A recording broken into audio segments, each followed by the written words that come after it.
नमस्कार, भारत एक्सप्रेस देख रहे हैं आप। आपके साथ मैं हूं रोहित पोखरियाल, लेकर हाजिर हूं आपका बजट। जी हां, आपका बजट, हमारा बजट, सबका बजट। आज निर्मला सीतारमण ने 7वीं बार सदन के पटल पर बजट रखा। अपने आप में एक रिकॉर्ड है, इतिहास है। 7वीं बार बजट के पेश करने का रिकॉर्ड वित्त मंत्री निर्मला सीतारमण ने रचा। इस बजट में कहा गया है कि किसानों को बड़ा तोहफा दिया गया है, युवाओं के लिए रोजगार की भरमार है, अवसर है, टैक्स पेयर्स को इसमें राहत मिली है। न्यू रजीम में 7.75 लाख यानी 7,75,000 तक की इनकम टैक्स फ्री है। बिहार को पैकेज मिला है, इससे हम खुश हैं, ये कहना है नीतीश कुमार का। आंध्र प्रदेश को आगे ले जाने में केंद्र का सपोर्ट हमें मिला, ये कहना है चंद्रबाबू नायडू का। राहुल गांधी कह रहे हैं इस बजट में तो सिर्फ हमें बिहार नजर आया, आंध्र प्रदेश नजर आया, निराशाजनक बजट है, ये सिर्फ और सिर्फ कुर्सी बचाने वाला बजट है, देश बचाने वाला बजट नहीं है। शशि थरूर कहते हैं, कांग्रेस के सीनियर मोस्ट लीडर्स में शुमार, वो कहते हैं कि बजट में आम लोगों के लिए कुछ नहीं है।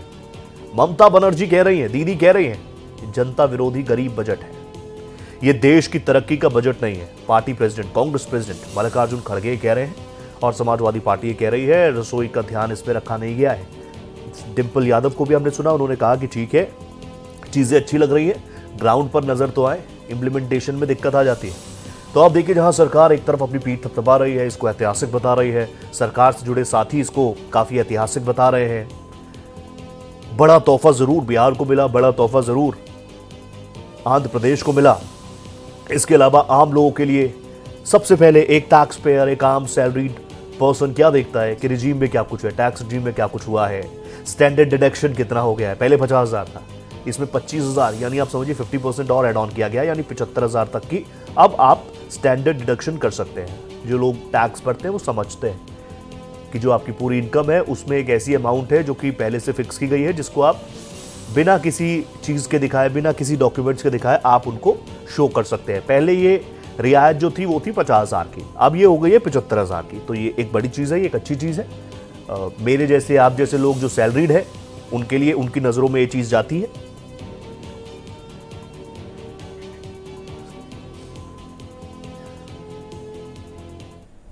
तो कई सारी योजनाओं का जिक्र आज बजट पे किया गया। ये बजट कितना ज्यादा फ्रूटफुल रहने वाला है, ग्राफिकली हमारी टीम ने कुछ तैयार किया है। आप देखिए, मनरेगा 86,000 crore, solar power 10,000 crore, LPG पर DBT direct benefit transfer, direct bank transfer 1,500 crore, semiconductors के लिए 6,903 करोड़, दवा उद्योग के लिए पीएलआई 2,143 करोड़। इसके अलावा इंपॉर्टेंट चीज ये रही कि कईयों की जो टैक्स की स्लैब थी उसको कम किया गया है। कैंसर की 3 इंपॉर्टेंट दवाइयां हैं, कैंसर की 3 इंपॉर्टेंट दवाइयां हैं जिनको अब कम अफोर्डेबल रेट्स पर आम लोगों को मिल पाएगी, ये एक बड़ा फैसला है। इसके अलावा कई मैकेनिकल मेडिकल इक्विपमेंट्स ऐसे हैं जिनकी टैक्स को अब कम किया गया है। ग्राफिकली आप समझिए, मनरेगा योजना चलती है, बड़ी योजना है, 86,000 करोड़ उसके लिए अलॉट किए गए। युवाओं की लॉटरी लगी है, सरकारी नौकरियां 4 करोड़ उनको भरा जाएगा पदों को, स्वरोजगार 20 लाख, स्वरोजगार, स्किल डेवलपमेंट, ये एक बड़ा सेक्टर हमेशा से रहा है। 2014 के बाद आपने प्रधानमंत्री के मन की बात में भी इन चीज़ों को सुना होगा।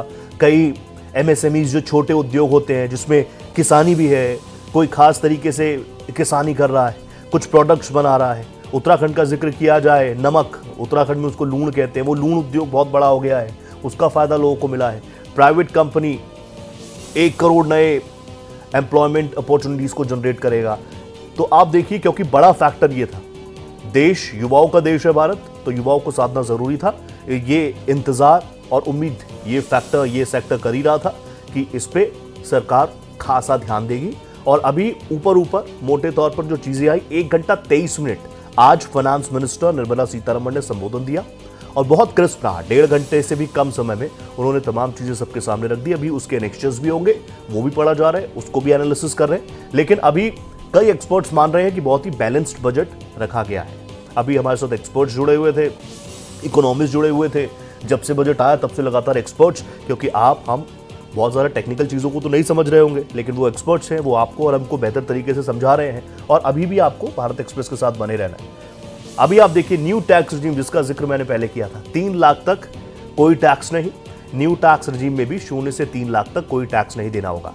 पहले आप देखिए, अब जो पुरानी टैक्स रिजीम है, जो आप देख रहे होंगे लेफ्ट हैंड साइड पे, 3 लाख से 6 लाख तक का ये पूरा बनाया गया था, जिसमें 5%। अब जो नई टैक्स रिजीम आई है उसमें 1 लाख रुपए बढ़ाया गया, यानी 3 से 7 लाख। उसके अगले पे आप देखेंगे 6 लाख से 9 लाख तक 10%, इस पे भी 1-1 लाख का जंप हुआ है। यानी अब जो 7 लाख कमा रहा है, 7 से 10 लाख तक कमा रहा है, उनको 10% टैक्स देना होगा। तो 1-1 लाख की आप देखेंगे अगर दोनों स्लैब्स में, तो 1-1 लाख को बढ़ाया गया है। 12 से 15 लाख तक अगर आप देखेंगे, 9 से 12 लाख तक आप देखेंगे, इसमें कोई चीज नहीं है। ऊपर की 3 जो स्लैब है उसमें आपको 1-1 लाख रुपए बढ़ाए गए हैं, वो आपको नजर आ रहा होगा। और ये कहीं ना कहीं मिडिल क्लास के लिए एक बड़ा तोहफा ये है, सैलरीड ग्रुप्स के लिए बहुत बड़ा तोहफा ये है। इसके अलावा जो स्टैंडर्ड डिडक्शन है उसको भी 50,000 से 75,000 किया गया है।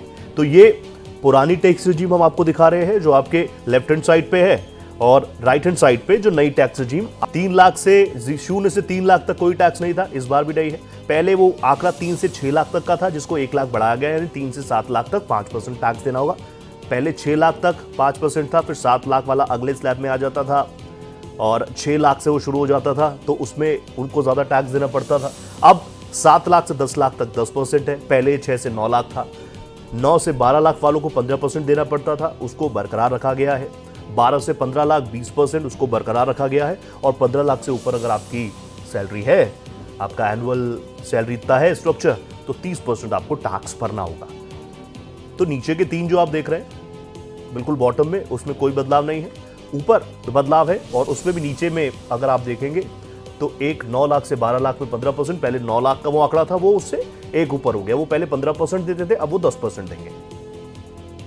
बात बिहार की कर लेते हैं। बिहार में तो बहार है, नीतीश कुमार है, लेकिन आज प्रधानमंत्री नरेंद्र मोदी ने भी 3.0 में जो बजट रखा उसमें बिहार की बहार नजर आती है। सड़क परियोजनाओं के लिए 26,000 करोड़ रुपए उनका एलोकेशन किया गया। बाढ़ नियंत्रण के लिए 11,500 करोड़ एलोकेट किया गया। पीर पैती में 21,400 करोड़ का power project, medical college, airport का निर्माण, गंगा नदी पर 2 नए पुल, टूरिज्म को बढ़ाने के लिए फंड, लगभग 58 से 59,000 करोड़, 58 एग्जैक्ट अगर आपको अमाउंट बताऊं, 58,900 करोड़ रुपए बिहार को मिले हैं। बिहार के लिए बाहर ही बाहर है मोदी सरकार 3.0 के इस बजट में। नीतीश कुमार ने भी रिएक्ट किया, वो भी काफी एक्साइटेड नजर आए, काफी खुश रहे, और उनकी मुस्कान ज्यादा, आज उन्होंने शब्दों का इस्तेमाल थोड़ा कम किया, मुस्कुराहट का इस्तेमाल उन्होंने ज्यादा किया, और उनकी मुस्कुराहट बताने के लिए काफी थी। क्योंकि लगातार कहा जा रहा था क्या मिलेगा बिहार को, स्पेशल राज्य का स्टेटस चाहिए। इसको लेकर आप जानते हैं पॉलिटिकली बयानबाजियों का दौर तेज है। राबड़ी देवी ने निशाना साधा, लालू प्रसाद यादव निशाना साध रहे हैं नीतीश कुमार पर, लेकिन कुछ ऐसी रिपोर्ट्स भी सामने आई कि बिहार को स्पेशल राज्य का दर्जा नहीं दिया जा सकता। तो उसके अलावा क्या कुछ दिया जा सकता है, तो इस बजट में आप देखिए 58,000 करोड़ से अधिक की परियोजना, इतना जो फंड है उसको एलोकेट किया गया है बिहार के लिए। काफी एक्साइटेड और काफी खुश चीफ मिनिस्टर नीतीश कुमार नजर आए। 21,400 करोड़ का पावर प्रोजेक्ट, नए मेडिकल कॉलेज, एयरपोर्ट का जिक्र, एयरपोर्ट के लिए फंड एलोकेट किया गया, गंगा नदी पर 2 नए पुल, और तो साथियों को भी खुश रखा गया। 1 घंटा 23 मिनट आज संबोधन दिया, बजट पेश किया वित्त मंत्री निर्मला सीतारमण ने, रिकॉर्ड भी उन्होंने बना दिया। और लगातार इसके बाद हम एक्सपर्ट्स के साथ बातचीत करें ताकि आसान भाषा में आप भी समझ पाएं, हम भी समझ पाएं, और ये समझ पाएं कि ये बजट हमारा आपका कितना है, कितना हमारी जेब में बच रहा है। मेन चीज तो यही है। मेरे साथ एक्सपर्ट्स का एक जबरदस्त पैनल जुड़ चुका है। मेरे साथ सीए मोहित शर्मा जुड़ चुके हैं। आपने इनको कई बार भारत एक्सप्रेस पर देखा होगा। युवा हैं, बहुत ही एक्सपीरियंस तरीके से, और जिन चीज़ों को युवा शायद थोड़ा कंफ्यूज हो उनको क्लैरिटी के साथ रख देते हैं।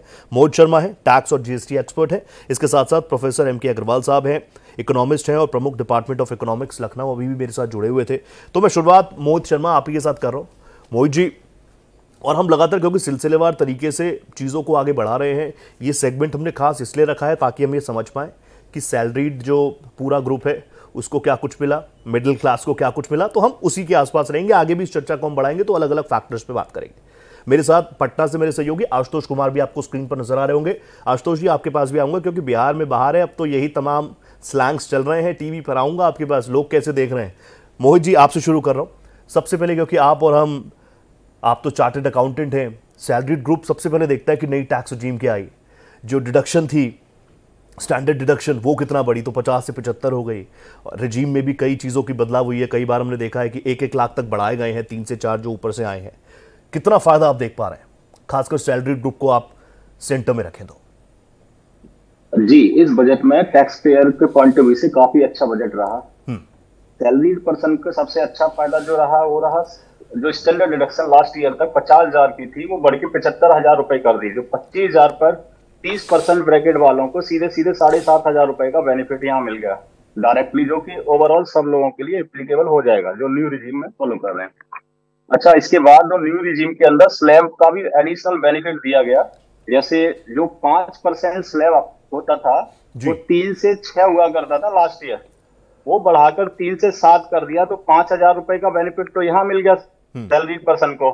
फिर दूसरा स्लैब जो 10% कैटेगरी में हुआ करता था, वो लास्ट ईयर 6 से 9 हुआ करता था, उसे बढ़ा के सरकार ने 7 से 10 लाख का कर दिया, जिसकी वजह से यहाँ पर भी सीधे स्टेट फॉरवर्ड 5,000 रुपए का बेनिफिट। टोटल स्लैब की वजह से जो बेनिफिट मिला सैलरीड पर्सन को, वो 10,000 का इधर बेनिफिट मिल गया। स्टैंडर्ड डिडक्शन की वजह से आपको 7,500 रुपए का बेनिफिट। तो कुल मिलाकर जो सरकार बेस्ट कर सकती थी वो काफी अच्छा किया सैलरीड पर्सन के लिए। जो देखो सर, एक्सपेक्टेशन तो सैलरीड क्लास की बहुत ज्यादा थी, लेकिन सरकार को सारी चीजें मेंटेन रखनी है, उस पॉइंट ऑफ व्यू से अच्छा बजट कहेंगे टैक्स पेयर के लिए। ठीक है, मैं वापस आऊंगा मोहित जी आपके पास। मेरे साथ मेरे सहयोगी आशुतोष जी भी जुड़े हुए हैं, आशुतोष जी का भी रिएक्शन लूंगा। लेकिन अग्रवाल सर, क्योंकि आप अभी भी मेरे साथ जुड़े थे और पिछले सेगमेंट पे हम आपसे ज्यादा बात नहीं कर पाए थे, और आपने भी सीधा सीधा कहा कि कोई भी बजट हो वो कंटिन्यूएशन प्रोसेस है, डेवलपमेंट एक कंटिन्यूएशन प्रोसेस में रहता है। लेकिन क्योंकि एक खास सेगमेंट हमने तैयार किया है सैलरीड मिडिल क्लास के लिए, तो उस लिहाज से ये बजट कितना फ्रूटफुल आपको नजर आता है? देखिए, इसको इस रूप में समझना होगा जी कि अब मिडिल क्लास हमारा बढ़ चुका है। 25 करोड़ लोग जो गरीबी रेखा को पार करके आगे आए हैं, वो भी हमारे मिडिल क्लास में शामिल हो गए, और शायद ये लोगों को अभी समझने में देर लगेगी। और जो 3-4 पॉइंट्स है, चाहे एग्रीकल्चर रिफॉर्म, मुझे लगता है आसानी से किसी की समझ में आने वाला नहीं है। ठीक है, क्योंकि एग्रीकल्चर को एमएसपी तक लोगों ने सीमित कर दिया पॉलिटिकल क्लास ने जी। जबकि इस सरकार की प्राथमिकता यह है कि एग्रीकल्चर हमारा पिछड़ा क्षेत्र ना होकर के एक विकास का मजबूत पिलर मान करके चल रही है। आज वाले बजट में भी अगर हम देखते हैं तो उसमें प्रोडक्शन कॉस्ट घटाने की बात कही गई, फॉरवर्ड लुकिंग अप्रोच है। क्लाइमेट चेंज को देखते हुए नए बीजों का करीब 150 नए बीजों का वितरण करना, आप सोच सकते हैं, कॉस्ट ऑफ प्रोडक्शन घटाना। आप ऑर्गेनिक फार्मिंग या नेचुरल फार्मिंग की तरफ हम तेजी से बढ़ते हुए नजर आ रहे हैं जी। एग्रीकल्चर को आज इसकी जरूरत है। एमएसपी तो मुश्किल से 10% लोगों के लिए है या 10% प्रोडक्शन के लिए है, वो भी लिमिटेड क्रॉप्स के लिए है। कौन गोभी को एमएसपी पर खरीदने जा रहा है, कौन आलू को एमएसपी पर खरीदने जा रहा है जी।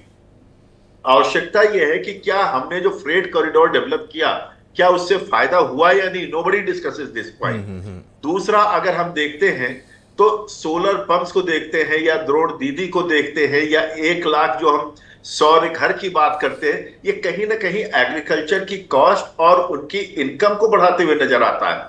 दूसरा, युवा और महिला वर्ग।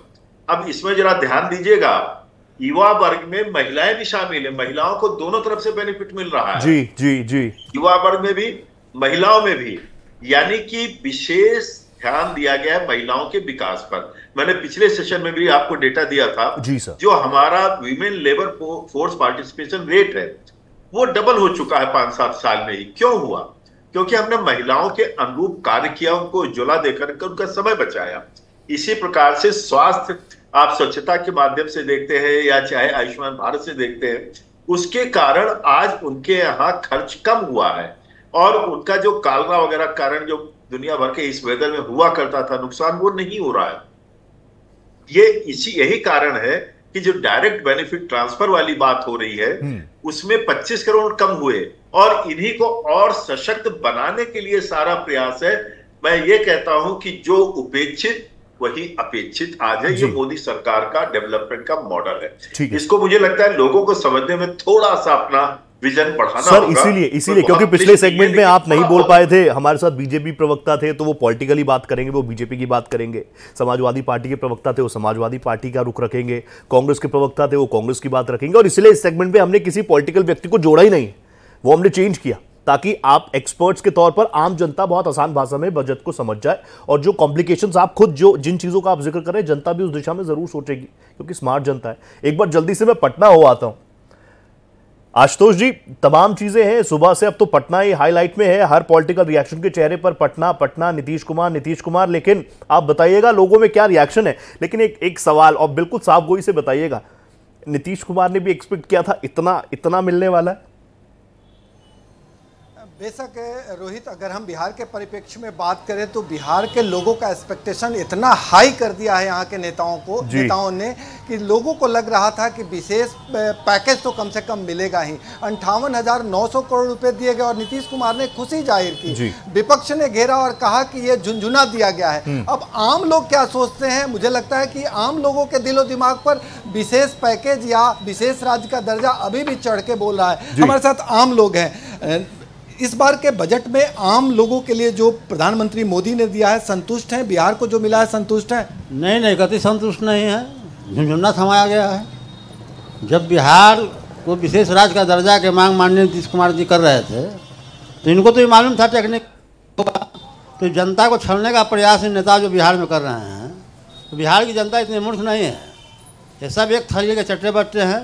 बिहार के हित के लिए कोई नहीं सोच रहा है। क्या लगता है बिहार के हित के लिए सोच रही है सरकार? बिहार के लिए पॉलिटिकल बजट है, राजनीतिक बजट टोटली है। बिहार के लिए बजट नहीं आया है। नीतीश जी का गठबंधन का सरकार था तो बिहार और तेलंगाना पे विशेष ध्यान दिए हैं, लेकिन ये जो बिहार को चाहिए था, जो बिहार की शुरू से मांग रही है, उसके साथ खिलवाड़ किया गया है। ये पॉलिटिकल बजट है, आम लोगों के हितकारी बजट नहीं है। ये सिर्फ आपको भी पता है कि विशेष राज्य का दर्जा नहीं मिल सकता है, तो जो दिया गया 58,900 करोड़, हमारे जो नेतृत्वकर्ता लोग थे शुरू से कहते विशेष राज्य का दर्जा चाहिए, विशेष राज्य का दर्जा चाहिए।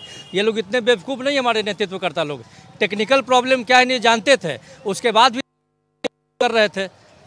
आम जनता तो नेता के नेतृत्व में चल रही है ना। हम तो यही जान रहे थे कि हमको मिलेगा, टेक्निकल इशू इनको नहीं पता था, सब मालूम था। ये सब राजनीतिक खेल है और ये बजट टोटली पॉलिटिकल है। आशुतोष जी, आप तो खुद यहीं के हैं, ग्राउंड रिपोर्ट करते हैं, हमें भी मौका मिला बिहार पटना आने का, तो एक चीज तो हम भी समझते हैं कि बच्चा राजनीति को समझता है, और यहाँ पर भी लोगों ने सीधा कह दिया तो पॉलिटिकल बजट है।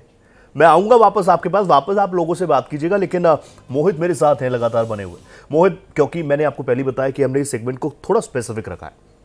दूसरी चीज, एक मिडिल क्लास व्यक्ति क्या सोचता है कि घर में कोई बीमार ना पड़ जाए, क्योंकि बहुत सारे लोगों ने हेल्थ इंश्योरेंस तो ले रखा है, लेकिन दूसरी तरफ हम देखते हैं कि कई ऐसी बीमारियां जो उसमें भी कवर नहीं होती, और जितनी सेविंग्स आम आदमी कर ले, अगर कोई अस्पताल में चले जाए खुदा ना खास्ता, तो फिर क्या कुछ चीज़ें आती है वो हमने देखा। लेकिन आज हमने देखा कि कैंसर से जुड़ी हुई कई दवाइयों को GST में भी कम किया गया, लोगों की पहुंच में वो तमाम चीज़ें आ सके। अगर मैं हेल्थ इंफ्रास्ट्रक्चर खासतौर पर मिडिल क्लास के नज़रिए से देखना समझना चाहूँ, उस दिशा में क्या कुछ रहा, क्या कुछ आपके इंसाइट्स?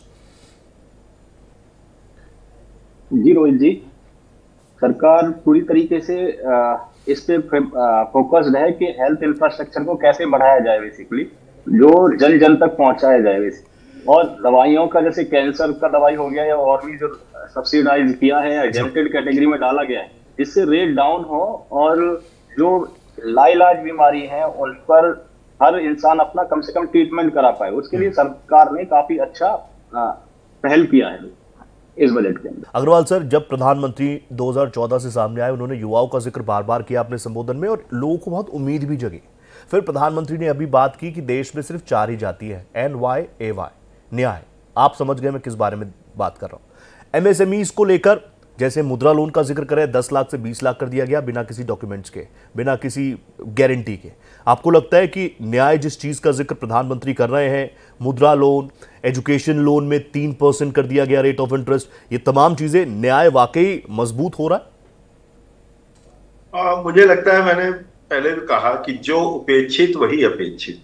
MSME सेक्टर को अगर हम देखते हैं तो लगातार हमारे यहाँ ऐसा नहीं कि 91 के बाद ही किया गया, 91 के बाद तो बहुत प्रचंड स्तर पर इसको किल किया गया है, लेकिन उसके पहले से ही MSME सेक्टर को किल किया गया। और MSME सेक्टर ऐसा है कि जो अपनी पूंजी पर ज्यादा काम करता है, सरकारी पूंजी पर कम काम करता है। और उत्तर प्रदेश ने इसको दिखा दिया है कि हम MSME के माध्यम से इनकम जनरेशन कर सकते हैं, एम्प्लॉयमेंट जनरेशन कर सकते हैं। यही कारण है कि उत्तर प्रदेश में बेरोजगारी बहुत तेजी से घटी है, नए ग्रोथ इंजन तैयार हो रहे हैं, और जो युवा वर्ग को ट्रेनिंग दी जा रही है, जो इस पर खर्च किए जा रहे हैं, 2 लाख करोड़ इन पर, महिलाओं पर 3 लाख करोड़, या मुद्रा लोन के रूप में दिया जा रहा है, या एजुकेशन लोन के रूप, या स्टार्टअप पर एंजल टैक्स खत्म किया जा रहा है। बहुत स्पष्ट है कि हमको कहीं ना कहीं MSME सेक्टर को बढ़ा करके स्वरोजगार की तरफ भारत को आगे बढ़ाना होगा। और यही मॉडल आगे बढ़ रहा है। तो मुझे लगता है बहुतों को समझ में नहीं आ रहा है, उनको लगा कि जिस एमएसएमई को हम बहुत पीछे छोड़ आए थे, इसको रिवाइव क्यों कर रहे हैं। आप सोच सकते हैं क्या उत्तराखंड में आज के दिन बहुत बड़े प्लांट लगाने की गुंजाइश है in terms of land and logistic. Uttar Pradesh का भी जो आबादी का हिसाब है, क्या बहुत बड़ी इंडस्ट्रीज 5 किलोमीटर में आप लगा सकते हैं? आसान नहीं होगा आज उत्तर प्रदेश में। तो हर स्टेट का मॉडल अपना है। किसी ने सोचा था उत्तर प्रदेश में कि उत्तराखंड अलग होने के बाद हमारे पास टूरिज्म बचेगा? आज उत्तर प्रदेश सबसे बड़ा टूरिस्ट का आकर्षण बना है और उसमें एमएसएमई की भूमिका ज्यादा है। आज अगर हम इसी प्रकार से देखते हैं तो दिल्ली में क्या है, दिल्ली भी एमएसएमई की वजह से ही आगे बढ़ पा रही है। दिल्ली हो या नोएडा, आप लार्जली उसी वजह से बढ़ पा रही है। आप अगर देखते हैं हरियाणा पंजाब को जाने दीजिए, जिनके पास लैंड है, आप जम्मू कश्मीर में बड़ा उद्योग लगा पाएंगे? नहीं लगा पाएंगे। वहां सर्विस सेक्टर, मैन्युफैक्चरिंग सेक्टर या एग्रो प्रोसेसिंग के माध्यम से एमएसएमई से ही आगे बढ़ सकते हैं। नॉर्थ ईस्ट में क्या गुंजाइश है? आज हमारा नया ग्रोथ हब बन रहा है। हमें इस रूप में सोचना पड़ेगा, हमें थ्योरी में नहीं सोचना होगा। हमारी अपनी क्या कंडीशंस है, क्या है, ग्राउंड रियलिटी क्या है, और उसी क्रम में तमाम चीजों को आगे बढ़ाने का प्रयास सरकार कर रही है।